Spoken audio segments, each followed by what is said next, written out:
ಸಾಧನ ಸಮಾವೇಶ ವಿಚಾರವಾಗಿ ಯಾವ ಪುರುಷಾರ್ಥಕ್ಕೆ ಮಾಡ್ತಿದ್ದಾರೆ, ಪಿಂಚಣಿಯವರಿಗೆ ಕರೆಕ್ಟಾಗಿ ಪಿಂಚಣಿ ಕೊಡಕ್ ಆಗ್ತಿಲ್ಲ ಸರ್ಕಾರ ಅಂತ ಅಶೋಕ್ ಅವರು ಕಿಡಿಕಾಡಿದ್ದಾರೆ ಸರ್. ಅಶೋಕ್ ಅವ್ರು ಹೇಳ್ತಾರೆ, ಇವರೇ ಪಾಪ ಅವ್ರು ವಿರೋಧ ಪಕ್ಷದಲ್ಲಿದ್ದಾರೆ, ಎಲ್ಲದಕ್ಕೂ ವಿರೋಧ ಮಾಡೋದು ಹ್ಯಾಬಿಟ್ ಆಗಿಬಿಟ್ಟಿದೆ. ಕರೆಕ್ಟಾಗಿ ಅಂಕಿ ಅಂಶಗಳು ಕೊಟ್ಟು ಹಿಂಗೇನಾದರೂ ಮಾಡಿದ್ರೆ ಏನೋ ನಮಗೆ ಪ್ರಶ್ನೆ ಕೇಳಿದ್ರೆ ಉತ್ತರ ಕೊಡ್ಬೋದು. ಅಸೆಂಬ್ಲಿ ಟೈಮ್ನಲ್ಲಿ ಸುಮ್ಮನೆ ಇರ್ತಾರೆ. ಅಸೆಂಬ್ಲಿ ಇದ್ದಾಗ ವಾಕೌಟ್ ಮಾಡ್ತೀವಿ, ಬಾವಿಗೆ ಬೀಳ್ತೀವಿ ಅಂತಾರೆ. ಅಲ್ಲಿ ಯಾಕೆ ಚರ್ಚೆ ಮಾಡಲ್ಲ? ಇವೆಲ್ಲ ನೋ ಕಾನ್ಫಿಡೆನ್ಸ್ ಮೋಷನ್ ಮೂವ್ ಮಾಡಲಿ, ಯಾರು ಬೇಡ ಅಂದಿದ್ದಾರೆ. ಸುಮ್ಮನೆ ಇವೆಲ್ಲ ಹೆಡ್ಲೈನ್ ಬರಲಿಕ್ಕೆ, ಬ್ರೇಕಿಂಗ್ ನ್ಯೂಸ್ ಕೊಡಲಿಕ್ಕೆ ಮಾತುಗಳು. ಈಗ ಹಂಗಿದ್ದಿದ್ರೆ ಮತ್ತೆ ಯಾಕಪ್ಪ ಎಲ್ಲ ಬರ ಬೈ ಎಲೆಕ್ಷನ್ ಎಲ್ಲ ಗೆದ್ದಿದ್ದೀವಲ್ಲ ನಾವು. ಅಂದರೆ ಇವ್ರ ನಾಯಕತ್ವದ ಕೊರತೆ ಇದೆ ಅಂತ ಅರ್ಥ ಆಯ್ತಲ್ಲ. BJPನಲ್ಲಿ ಯಾರು ಕೂಡ ಸಮರ್ಥ ನಾಯಕ ಇಲ್ಲ. ಕರ್ನಾಟಕದಲ್ಲಿ ಕಾಂಗ್ರೆಸ್ ಸರಿಯಾಗಿ ಕೆಲಸ ಮಾಡ್ತಾ ಇಲ್ಲ ಅಂತ ಹೇಳೋಕ್ಕೂ ಇವ್ರ ಕಡೆಯಿಂದ ಆಗ್ತಾ ಇಲ್ಲಲ್ಲ ಸರಿಯಾಗಿ. ಕನ್ವಿನ್ಸ್ ಆಗಿದ್ದಾರೆ ಜನ. ಸುಮ್ಮನೆ ಇವೆಲ್ಲನೂ ಕೂಡ ನಾನು ಹೇಳ್ದಂಗೆ TRPಗೋಸ್ಕರ ಮಾಡೋದವರು. ಅವರು ದಿನಕ್ಕೆ ಒಂದೆರಡು ಸರಿ DK ಸಾಹೇಬ್ರಿಗೆ, ಸಿದ್ದರಾಮಯ್ಯ ಸಾಹೇಬ್ರಿಗೆ, ನನಗೆ ಖರ್ಗೆ ಸಾಹೇಬ್ರಿಗೆ ಬೈದಿಲ್ಲ ಅಂದರೆ RSSನವರು ಕೇಳ್ತಾರಪ್ಪ. ನೀವು ಪಾಪ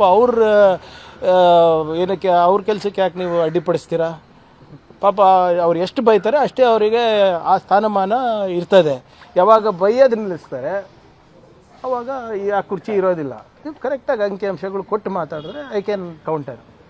ಸುಮ್ಮನೆ ಅವನು ಸರಿ ಇಲ್ಲ ಇವನು ಸರಿ ಇಲ್ಲ ಅಂದರೆ ನಾವು ಏನು ಹೇಳೋದಾಗುತ್ತೆ? ನೋಡಿ, ಕ್ಯಾಬಿನೆಟ್ 21ಕ್ಕೆ ಬರುತ್ತಲ್ಲ.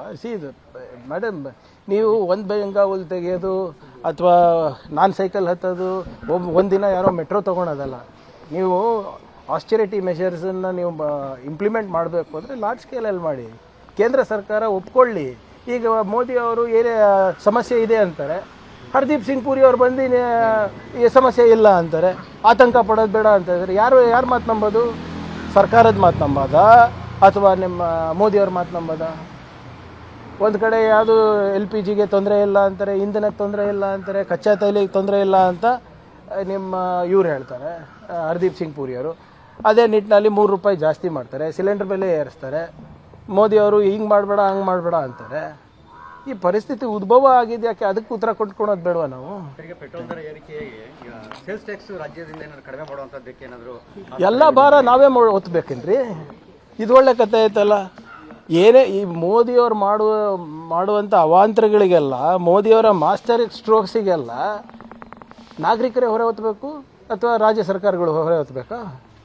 ಇಲ್ಲಿವರೆಗೂ ನೀವು ನೋಡಿ, ಡಿಮಾನಿಟೈಸೇಷನ್ ಮಾಡಿದ್ರ ಯಾರ ಮೇಲೆ ಭಾರ ಬಿತ್ತು? ನಾಗರಿಕರ ಮೇಲೆ. ಕರೋನಾ ಸಂದರ್ಭದಲ್ಲಿ ಯಾರ ಮೇಲೆ ಭಾರ ಬಿತ್ತು? ನಾಗರಿಕರ ಮೇಲೆ. ಇಂಡಿಯಾ ಚೈನಾ ಇದು ಮಾಡಿದಾಗ ನೀವು ಯಾವುದು ಚೈನೀಸ್ ಪದಾರ್ಥ ಉಪಯೋಗ ಮಾಡಬಾರ್ದು, ಇಂಪೋರ್ಟ್ ಬ್ಯಾನ್ ಮಾಡ್ತೀನಿ ಅಂತ ಹೇಳಿಬಿಟ್ಟು ಮತ್ತೆ ನಾಗರಿಕರ ಮೇಲೆ ಭಾರ ಬಿತ್ತ. ಇಂಡಿಯಾ ಪಾಕಿಸ್ತಾನ ಯುದ್ಧ ಇದ್ದಾಗ ನಾಗರಿಕರ ಮೇಲೆ ಭಾರ ಬಿತ್ತ.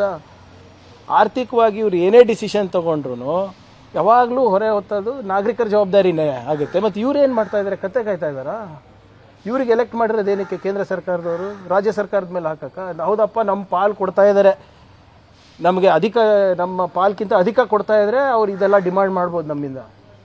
ನಾವು ಕಷ್ಟಪಡ್ತಾ ಇರೋದು ಕರ್ನಾಟಕದವರು, ಕನ್ನಡಿಗರ ಏನೋ ಸಾಮರ್ಥ್ಯ ಬೆಳೆಸ್ಕೊತಾ ಇರೋದು. ನಾವು ನಾವು GST ಸೆಕೆಂಡ್ ಹೈಯೆಸ್ಟ್ ಇದ್ದೀವಿ, IT ಹೈಯೆಸ್ಟ್ ಇದ್ದೀವಿ, IT ಎಕ್ಸ್ಪೋರ್ಟ್ಸ್ನಲ್ಲಿ ಹೈಯೆಸ್ಟ್ ಇದ್ದೀವಿ. ಇವ್ರೇನು ಮಾಡ್ತಾ ಇದ್ದಾರೆ ಹೇಳಿ?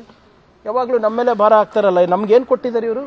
ಸರ್, ಈಗ ಸರ್ಕಾರ ಅಧಿಕಾರಕ್ಕೆ ಬಂದು 3 ವರ್ಷ ಪೂರೈಸ್ತಾ ಇದೆ ಸರ್. ಸ್ವಲ್ಪ ಆಡಳಿತಾತ್ಮಕ ಮತ್ತೆ ಸರ್ಕಾರದಲ್ಲಿ ಏನೋ ಬದಲಾವಣೆಗಳು ಆಗ್ಬೋದಾ ಸರ್? ಇದನ್ನ ಈಗಾಗಲೇ ನೋಡಿ, ಏನು ಸಂಪುಟದ ಪುನರ್ರಚನೆ ಇರ್ಬೋದು ಅಥವಾ ಬೇರೆ ಯಾವುದಾದ್ರೂ ರಾಜಕೀಯ ನಿರ್ಧಾರಗಳಿರ್ಬೋದು, ಅದು ಮಾನ್ಯ ಮುಖ್ಯಮಂತ್ರಿಗಳು, ಉಪಮುಖ್ಯಮಂತ್ರಿಗಳು ಮತ್ತು ಖರ್ಗೆ ಸಾಹೇಬರು ಡಿಸಿಷನ್ ತೊಗೋತಾರೆ ಅಂತ ಭಾಳ ಸ್ಪಷ್ಟವಾಗಿ ಮುಂಚೆಯಿಂದನೂ ಹೇಳ್ಕೊಂಡು ಬಂದಿದ್ದಾರೆ. ಅದೇ ಸ್ಟ್ಯಾಂಡ್ ಇರೋದು. ನಾನಾಗಲಿ ಬೇರೆ ಯಾರನ್ನ ಆಗಲಿ ನಿಮ್ಮ ಮುಂದೆ ಮಾತಾಡೋದ್ರೆ ಎಲ್ಲ ಅಪ್ರಸ್ತುತ.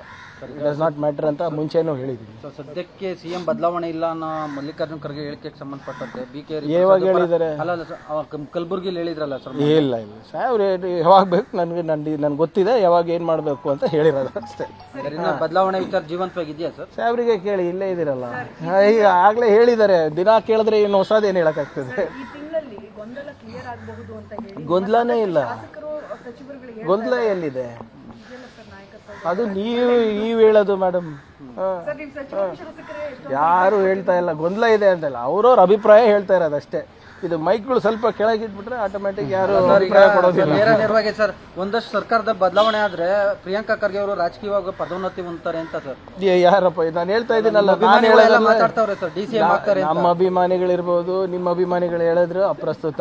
ಯಾರು ಡಿಸಿಷನ್ ತಗೋಬೇಕು ಇನ್ interest of party, they will take it when it is necessary. ನಿಮ್ಗೇನ್ ಆತರ ಆಸೆ ಬೈಕ್ ನೋಡಿ, ನಾವು ಎಲ್ಲ ಪಕ್ಷದ ಶಿಸ್ತಿನ ಸಿಪಾಯಿಗಳು. ನಾಳೆ ಎಲ್ಲ ಬಿಟ್ಟು ಪಕ್ಷದ ಕೆಲಸ ಮಾಡಬೇಕು ಅಂದರೆ I am duty bound to do that. ಇವತ್ತು ಪಕ್ಷದಿಂದ ನಾವು ಇರೋದೇ ಹೊರತು ನನ್ನಿಂದ ಪಕ್ಷ ಇಲ್ಲ. ಸೊ ಪಕ್ಷ ಏನು ತೀರ್ಮಾನ ತಗೊಳುತ್ತೆ ಅದೇ ಫೈನಲ್, ಅದೇ ಅಂತಿಮ. ನಮ್ಮ ಕಾರ್ಯಕ್ರಮಗಳನ್ನ ನೀವು ನೋಡ್ತಾ ಇದ್ರೆ ನಮ್ಮ ಚಾನೆಲ್ ಅನ್ನ ಸಬ್ಸ್ಕ್ರೈಬ್ ಮಾಡಿ, ಪಕ್ಕದ ಬೆಲ್ ಐಕನ್ ಒತ್ತಿ ನಮ್ಮನ್ನ ಬೆಂಬಲಿಸಿ. ಹಾಗೆ ನಮ್ಮ ಕಾರ್ಯಕ್ರಮಗಳನ್ನ ಲೈಕ್ ಮಾಡಿ, ಕಮೆಂಟ್ ಮಾಡಿ, ಅದನ್ನ ಬೇರೆಯವರಿಗೂ ವಾಟ್ಸ್ಆಪ್ ಮೂಲಕ ಶೇರ್ ಮಾಡಿ. ನೀವು ಹೀಗೆ ಮಾಡಿದಾಗ ನಮ್ಮ ಚಾನೆಲ್ ಇನ್ನಷ್ಟು ಮತ್ತಷ್ಟು ಜನರಿಗೆ ತಲುಪಲು ನೀವು ನಮ್ಮೊಂದಿಗೆ ಸಹಕರಿಸಿದ ಹಾಗಾಗುತ್ತೆ. ಇದು ನೀವು ಯಾವುದೇ ಖರ್ಚಿಲ್ಲದೆ ಕೆಲವೇ ಸೆಕೆಂಡುಗಳಲ್ಲಿ ನೀಡಬಹುದಾದ ಸಹಕಾರ. ಧನ್ಯವಾದಗಳು.